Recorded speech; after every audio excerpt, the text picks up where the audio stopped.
So I got this one in. It has a high idle that won't quit. Just basically gets up on the idle and stays there. And I need to really quickly determine whether or not it's a carburetor issue or is it one of those issues that you see on these saws from time to time, where you have a leak in the bottom end, possibly PTO side bearing.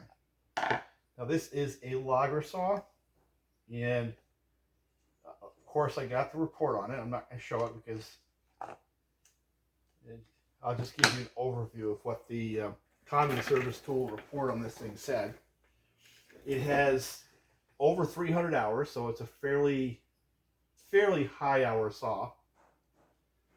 I can tell you it's from a logger, and I can also tell you it's a logger who takes care of the stuff. This saw has been pretty clean. The only thing I saw on this saw, hey, like that for alliteration, that I wasn't really pleased with was how tight the chain was. And since the chain was adjusted very, very tight, I assume that that's how it was operated for its 300 something hours. I'm not going to blame that. Some guys like to run a tighter chain. I don't. That's something I probably ought to do a video on someday, is what I prefer to see for chain tightness. But what I want to do, let me see what it's got for fuel. It has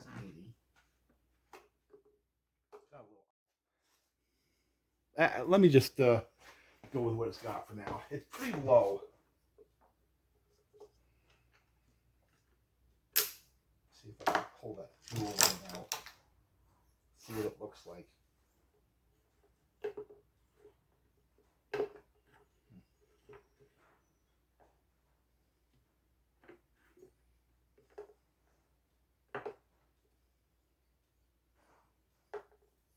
Looks fine.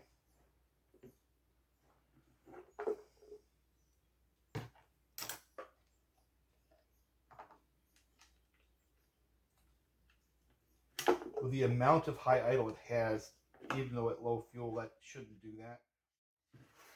It's got over 300 hours. It has a high idle. When I looked at the operating history, the low speed, the low setting on the carburetor was down to single digits. And it had a bunch of error codes that popped out over the last few hundred starts, where it was a 13 error code, which is a with air leak type error code, running lean type thing. And that was borne out by the fact that the low speed side was in the single digits. The high speed side wasn't that bad, but the low speed side was way down in the numbers. And that means the carburetor is trying to give as much fuel as possible. Now, there are a few reasons why that might happen. One being an air leak. That's the most common, right? And I want to eliminate that before we get into the next ones. Another one could simply be a restriction in the fuel line. A third could possibly be a problem with the auto tune itself, the carburetor, the little solenoids. Those are things that could be the problem. And that's what I needed to see if I can debug pretty quick. So anyway, let me get this thing fired up so you can hear what a high idle sounds like on a 572 auto tuner.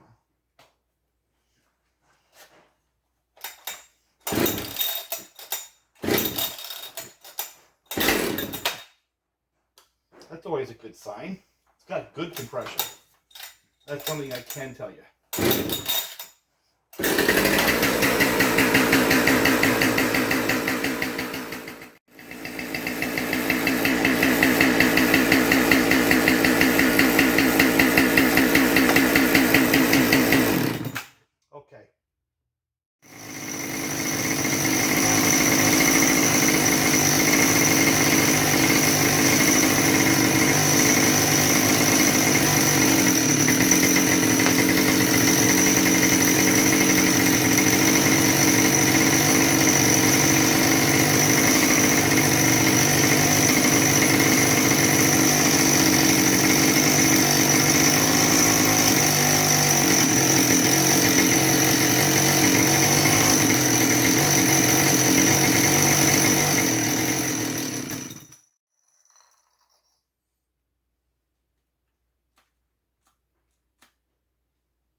Boy, I don't know.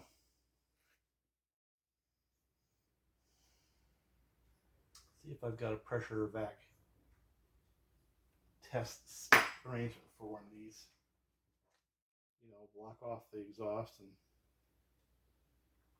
see what we have. I think that's really where I have to go with this saw, is to make sure it's actually holding pressure on the bottom end. Because the brake clean test says that's inconclusive. I don't think I have a bottom end problem, but I want to just have it where I can verify it to the point of no issue. So, a little research. Well, I was hoping to do a vac test on this, but I'm not getting nothing.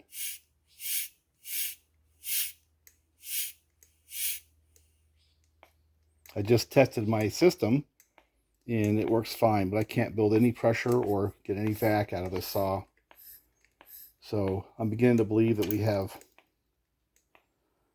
something a little more significant. It's got an air leak. Yeah, I hear it there. Make sure it's not.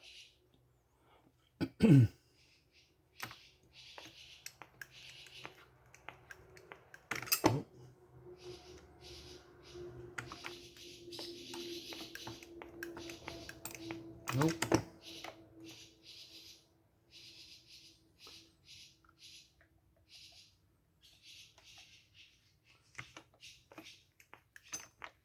No doubt. Okay, so I have a leak down there. I can actually hear it. So, all right. I guess that means we have a bearing minimum. You know, it's sort of a sad thing. I mean, I can fix this pretty quick, I suppose, by putting a shirt block in it or doing a bearing. I'm going to let them decide how they want to proceed with it. But 300 something hours, I kind of wish it would last a little longer.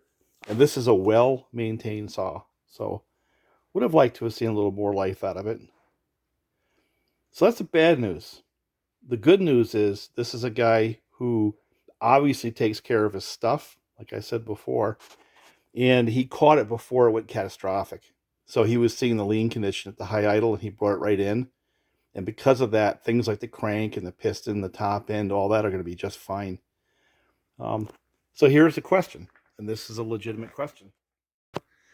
Me tearing it apart, popping in a new set of bearings, putting it back up, I mean, that's going to cost me some time, plus a bearing. The bearings are pretty steep with the gasket set. So what's the better deal? Adding my labor to a set of gaskets and a bearing, or just getting a short block? The retail price is like $225. So, and then add, you know, a couple 3 hours to tear us all apart and throw it on top of that set of, you know, cases. It's not that hard. It's just time. So I guess the question is having the price difference between bearings, gasket set, and my labor versus just having an OEM built short block better? I would recommend to people who watch this video to get the short block. You know, if you have a dealer, oftentimes the dealer doesn't have a mechanic who focuses on that kind of thing. Typically they have, you know, a mechanic who does a lot of different things, and saws are sort of a sideshow. The short block option plays to that style of dealership, and it means they don't have to have all the special tools or the special knowledge to put those cases together. One of the questions I have is, why didn't the brake clean test show anything? And when I start looking inside there, the way they've got that little shield around the bar oil pump, and I don't soak it, I just sort of take a puff. I'm not going to sit there and soak things. I don't think there's a way for the brake clean to get in there past the oil pump and the worm gear. So that's why. Let's wrap that apart and see if we can see a little more, you know, with the clutch off. Maybe we can get a better sense of what's going on. Yeah, that'd be pretty tough for just a little puff to get in there. And even then it's a little tough to get all the way through. So when it's at the beginning of its issue, brake clean test is not an effective approach on this stuff right here.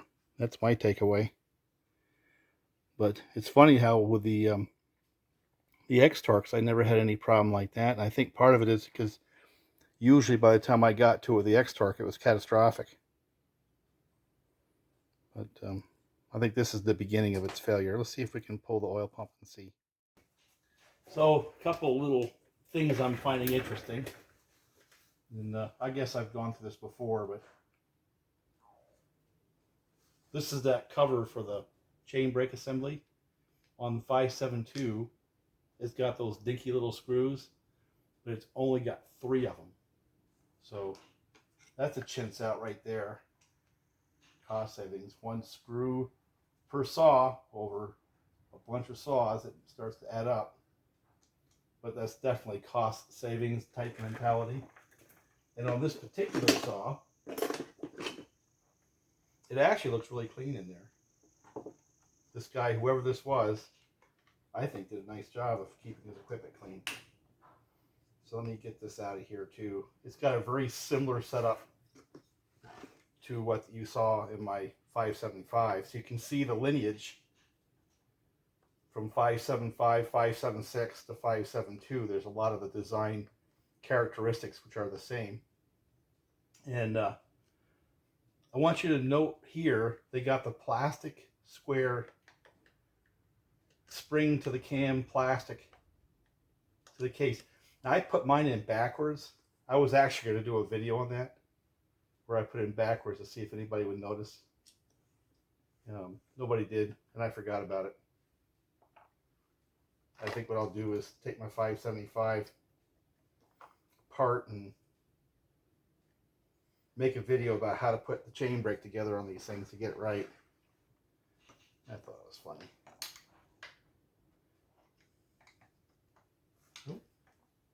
The mix. Yeah. So you got one side which is T27 Torx, and the other side that is the old 4mm. My hunch is this is an early saw, and the parts bin just happened to have those mixed. Or one rattled out, and the dealer only had the there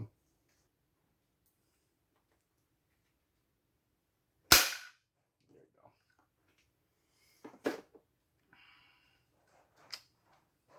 Let me get all this stuff out of here.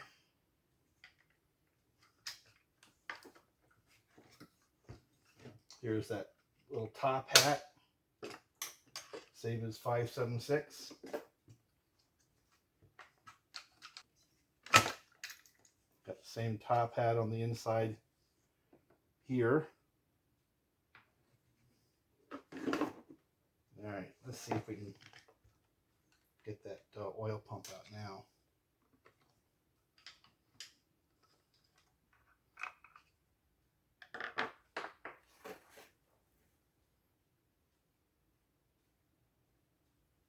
Uh-oh.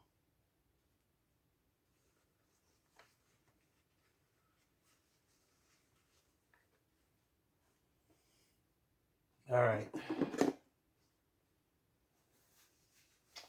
This is not good. I want you to look at this.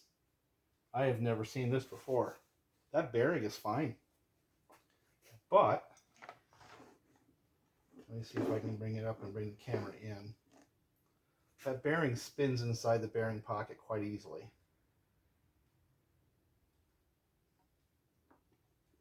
Closer picture of that, because that is a unique failure. I am going to have to call them and change. Those cases are ruined. Those cases are no good. Check this out.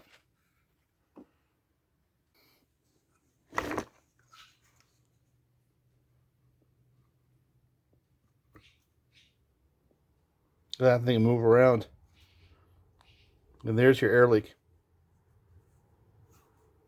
That bearing pocket opened up for some reason.